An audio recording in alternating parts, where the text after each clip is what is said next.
Hello दोस्तों, आज की कहानी का नाम है भेड़िए का आतंक। गांव का नाम था सतपुड़ा, जो घने जंगलों से घिरा हुआ था। गांव वाले साधारण जिंदगी जी रहे थे, लेकिन रात होते ही गांव में दहशत का माहौल छा जाता था। हर कोई सूरज ढलते ही अपने घरों में बंद हो जाता था, क्योंकि जंगल में एक भयानक भेड़िया छिपा था जो अंधेरे में शिकार की तलाश में निकलता था। लोग कहते थे कि वह कोई आम भेड़िया नहीं, बल्कि एक रूहानी ताकत थी जो कई सालों से जंगल में आतंक मचा रही थी। एक रात गांव के एक बुजुर्ग रामदास ने सभी को अपनी कहानी सुनाई। उन्होंने बताया कि कई साल पहले इसी गांव में एक साधु ने तांत्रिक विद्या का अभ्यास किया था। उसकी विद्या में गड़बड़ी हो गई और वह खुद एक खौफनाक भेड़िए में तब्दील हो गया। अब वह रूहानियत का गुलाम बनकर जंगल में भटक रहा था और हर पूर्णिमा की रात को उसका आतंक और बढ़ जाता था।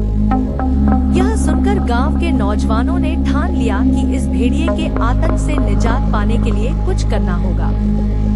एक समूह ने हथियार और मशालें लेकर जंगल में जाने का फैसला किया। उनके साथ एक तांत्रिक भी था जो इस रूहानी भेड़िए को रोकने की विधि जानता था। अंधेरी रात में वे जंगल में बढ़ते चले गए। जंगल का सन्नाटा और पेड़ों की परछाइयां हर ओर खौफ का माहौल बना रही थी। तभी एक झाड़ी में कुछ हलचल हुई और भेड़िए की लाल आंखें चमक उठी। उसकी गुर्राहट से सभी की रीढ़ में सिहरन दौड़ गई। भेड़िया बेहद तेजी से उनके तरफ लपका, लेकिन तांत्रिक ने मंत्रों का जाप शुरू किया, जिससे भेड़िए की गति धीमी हो गई। तांत्रिक ने पवित्र राख का घेरा बनाया और भेड़िए को उसमें कैद कर लिया। भेड़िए की चीखें जंगल में गूंज रही थी, मानो कोई इंसानी आवाज उसमें छिपी हो। अंततः तांत्रिक के प्रयासों से भेड़िए की आत्मा को मुक्ति मिली।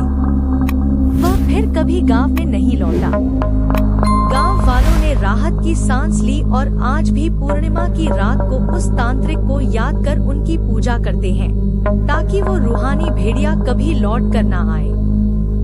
अगर आपको भेड़िए आतंक कहानी पसंद आई हो, हमारे चैनल को सब्सक्राइब जरूर करें। धन्यवाद।